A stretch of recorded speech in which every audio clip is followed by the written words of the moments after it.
धमकी दे रहे हैं मनोज झा। ये मानसिकता आप देख रहे हैं सर, इधर देखिए। ये मानसिकता दे रहे हैं, ये धमकी है मनोज झा की। नोरमा ग्रुप, जो सोचता है वो करता है। आपके अपने सपनों का आशियाना।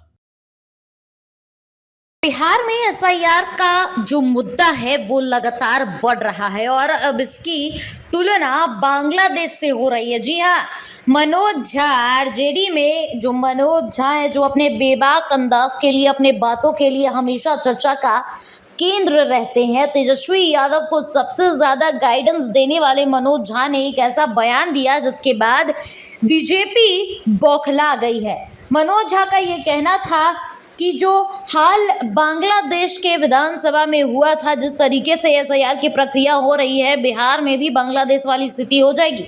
अब ये बयान तो उन्होंने दे दिया, लेकिन उसके बाद विवाद बढ़ गया। अब बीजेपी के राष्ट्रीय प्रवक्ता अजय आलोक ने कड़ा हमला किया। नेता प्रतिपक्ष तेजस्वी यादव और राहुल गांधी पर तीखी प्रतिक्रिया आलोक द्वारा जाहिर जो साझा है वो की गई है। अजय आलोक बीजेपी के राष्ट्रीय प्रवक्ता, उन्होंने न सिर्फ संजय झा के बयान पर तीखी प्रतिक्रिया साझा की है, बल्कि तेजस्वी यादव, राहुल गांधी को भी आड़े हाथ लिया है। क्या कुछ कहना है इस पूरे मामले पर राष्ट्रीय प्रवक्ता बीजेपी के आलोक का, आप पहले इस वीडियो में सुन लीजिए। एक बार में कर लीजिए। नीचे करो, नीचे करो, नीचे करो। नीचे करो। सर, मनोज झा कह रहे हैं कि एसआईआर में जो चुनाव आयोग का रवैया है, तो कहीं बांग्लादेश वाले चुनाव आयोग जैसा हाल ना हो जाए। भारत के चुनाव धमकी दे रहे हैं मनोज झा। ये मानसिकता आप देख रहे हैं सर, इधर देखिए। ये मानसिकता दे रहे हैं, ये धमकी है मनोज झा की। क्या ये देश में बांग्लादेश वाली हालत लाना चाहते हैं? ये होती है अराजक सोच, ये होती है नक्सलवादी सोच। ऐसी सोच के तहत आप ये सोचिए, ये क्रोनोलॉजी है। पाकिस्तान में इमरान खान को हटाया, ये कहा कि चुनाव में धांधली की, गलती चुनाव हुआ, पाकिस्तान में सेना ने हटा दिया।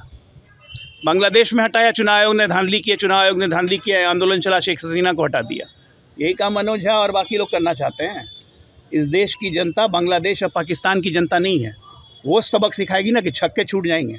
थोड़ा होश में रह के बात किया करें ये लोग, सीधे सीधी बात है। नहीं तो देश की जनता आपके लिए सड़क पर उतरेगी और आपको घर से बाहर निकलना मुश्किल हो जाएगा। अजय जी, पप्पू यादव बोल रहे थे कि इसी वोटर से लोकसभा चुनाव हुए, तो प्रधानमंत्री को मैं असंवैधानिक प्रधानमंत्री मानता हूं। हाँ, तो इसी वोटर से 2004 में भी नए एसआईआर पे मनमोहन सिंह का चुनाव हुआ, उसके पहले इंदिरा गांधी का चुनाव हुआ, उसके पहले नेहरू का चुनाव हुआ, राजीव गांधी का चुनाव हुआ, एसआईआर के बाद ही चुनाव हुआ। वो बड़े संवैधानिक प्रधानमंत्री थे। और पप्पू यादव के किसी को असंवैधानिक मानने से कोई असंवैधानिक हो जाएगा? पप्पू यादव ने जीवन में कितना संवैधानिक काम किया है, क्या पूरे बिहार को नहीं पता है और देश को नहीं पता है? 100 उंगली कटा के चले संत बनने। तेजस्वी यादव लगातार सवाल उठा रहे हैं भीखू भाई पर। देखिए, एक मिनट, भीखू भाई दलसानिया ने इस देश में एक आदर्श नागरिक का कर्तव्य स्थापित किया है। चुनाव आयोग क्या कहता है, हमारी निर्वाचन प्रणाली क्या कहती है, आप कहीं आप जाके स्थायी रूप से रहने लग जाइए तो वहीं के वोटर बनिए, यही चुनाव आयोग कहता है ना। भीखू भाई स्थायी रूप से पटना आके रहने लगे और यहाँ के वोटर बन गए, क्या गलत है? यही काम बाकी लोग क्यों नहीं कर सकते हैं? किसी अच्छे चीज़ को आदर्श स्थापित करने में दिक्कत होती है। और जहाँ तक रहे तेजू बाबा, 16 तारीख लास्ट डेट है नोटिस देने का जवाब देने का। 2 एपिक दिखाया था, एक एपिक फर्जी है, उसमें चुनाव आयोग कह चुका है, जवाब नहीं दे रहे हैं। पूरे बिहार में एक ही दौर है, भाग तेजस्वी भाग, और पूरे देश में भाग राहुल भाग, दोनों चुनाव आयोग से भाग रहे हैं। यात्रा शुरू होने वाली 17 तारीख से। अच्छा है, 17 तारीख को शेरशाह सूरी की मज़ार पे जाके मत्था टिकाएं।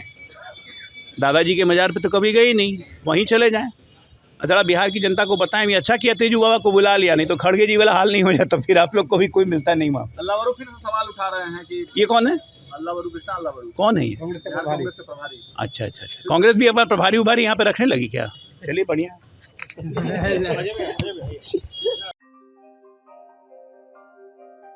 आपके सपनों को हमने सजाया है, ई होम्स पैनोरमा को हमने बनाया है। ई होम्स मेरा एक सपना था जिस पे मैं पिछले 4 साल से काम कर रहा था। हमने जो बनाया है वो सबने है माना। ई होम्स पैनोरमा में हो आपका भी आशियाना। और फाइनली हमने 2021 में इस प्रोजेक्ट को लॉन्च किया। बहुत लोग अप्रिशिएट कर रहे हैं कि पूर्णिया जैसे शहर में, बिहार के, एक तो बिहार की बात करें उसमें भी पूर्णिया जैसे छोटे जगह में इस तरह का लाइफस्टाइल देना, ये सुन के हम लोगों को बहुत अच्छा लगता है। ई होम्स में हमने कुछ और भी किया है, जैसे हम जिस जगह में रह रहे हैं हमारे फैमिली सिक्योर हो, उनको सिक्योरिटी का ध्यान में रखा है। आपकी सुविधा और सुरक्षा आपके लिए खास है, ये आपका विश्वास है। इसमें आर्टिफिशियल इंटेलिजेंस का 7 लेयर सिक्योरिटी का हमने इस्तेमाल किया है। लस ग्रीन कैंपस को बनाया है, यदि हमारा बाउंड्री वाल है तो वो वर्टिकल गार्डन है।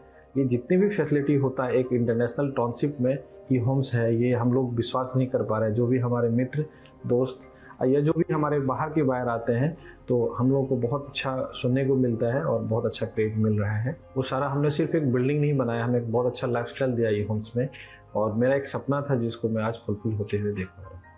ये आपका आवास है। ई होम्स पैनोरामा में अब आपका निवास है।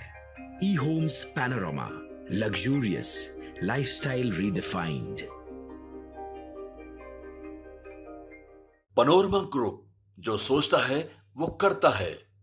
अगर ये वीडियो पसंद आई और वह बिहार के राजनीति और बिहारियत से सरोकार रखेनी तो सब्सक्राइब बटन दबा के चैनल के सब्सक्राइब कर ली। ओजे एगो घंटी बा, ओकरा बटन दबा देला से कुल सटीक और मारक खबर रुआ मुफ्त में मिल जाई।